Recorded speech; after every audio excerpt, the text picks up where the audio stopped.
Thanks, Chair. Thanks for being with us, as always, witnesses. Mr. Forbes, the Globe and Mail reported former Finance Minister Chrystia Freeland, your former boss, on Friday received the news that she was to be fired from her position, and yet was still to come out to deliver the fall economic statement showing the $61 billion deficit, basically taking the fall for blowing past the $40 billion line in the sand. Were you tasked with preparing a transition binder for Mark Carney or any other incoming new finance ministers? I did not prepare any transition material for any new minister until one was announced on Monday. So when did you start preparing a transition binder? We started preparing a transition binder on Monday. Transition material when a new minister, when Minister LeBlanc was confirmed. So after Minister LeBlanc, not before. We had material. We always have material, evergreen material, ready for a change of ministers or deputies. Have you met professionally with Mr. Carney? Have I worked professionally with Mr. Carney? No, met professionally in this current role. No, I've not. No.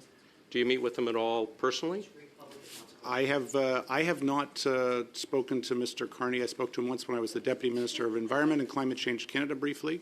We exchanged emails, and that was the last time I've interacted with him. There's been a widely reported conflict between finance and PMO over spending. What financial measures that finance deemed inflationary that ended up being included in the fall economic statement? So issues that finance pushed back against, but still ended up in the fall economic statement. Thanks for the question.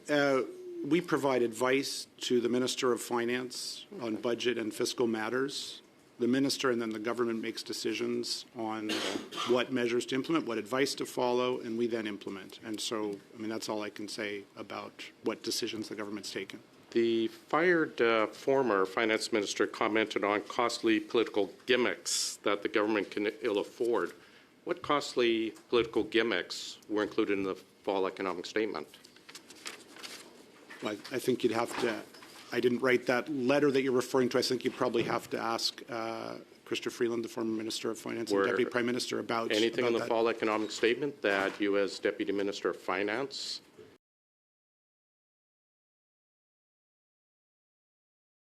advised against? Thanks for the question. I won't talk about the advice we provided versus the decisions the government took. The government gets to decide, and we implement the decisions the government takes based on our advice and their decisions. Okay, thanks. Ms. Boudreau, I have to join my colleague, the Chair, in expressing disappointment at the late publication of the public accounts. This committee 2 years ago in its public accounts report recommended October 15th. Your predecessor, I understand, committed to that date, and yet here we have, I think it's the latest tabling ever of the public accounts. It almost looks like it was done to cover up the fact that we ended up with a $61 billion deficit last fiscal year, again blowing past the line in the sand drawn by the previous finance minister. Was there any political pressure to delay this, the public accounts? No, there was not. Oh, okay. And my predecessor, you're right, my predecessor. I'm asking specifically, was there any and instruction? The answer is no. Okay. So it just happened organically. Like I was saying, there were a lot of big transactions this year. But would you provide in writing those transactions, please? Absolutely. Yeah, you mentioned one of them was the pension, and help me out here. The pension, the surplus, that was realized in the current fiscal year, not the previous fiscal year. So why did you mention that as one of the items that caused the delay, the consideration of that? So it is one of the subsequent events that we had to look at. Right, but help me out under the PSAB, the rules, it would be recognized in the fiscal year that it occurred in, which is the current fiscal year, not the previous fiscal year. So help me out, why did that cause a delay on the previous year's books? If the events existed at March 31st, 2024, we needed to take in consideration all those transactions. Contingent liabilities is one example. I'm not talking about the contingent And liabilities. the non-permitted surplus, it's another example.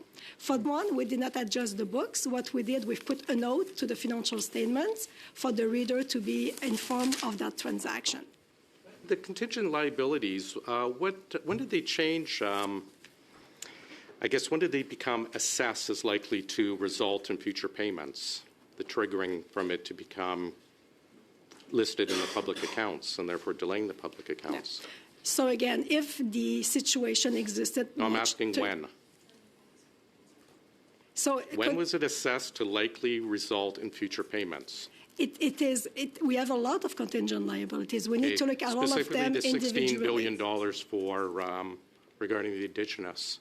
Yeah, and like I said, it's not only one transaction. It is several transactions included in that amount. So we have to make a determination one by one in terms of the likelihood of a payout and if we're able to estimate an Thanks. amount. Mr. Forbes, in the public accounts, it states federal pollution pricing system is revenue neutral. We had this discussion last year. It's not revenue neutral.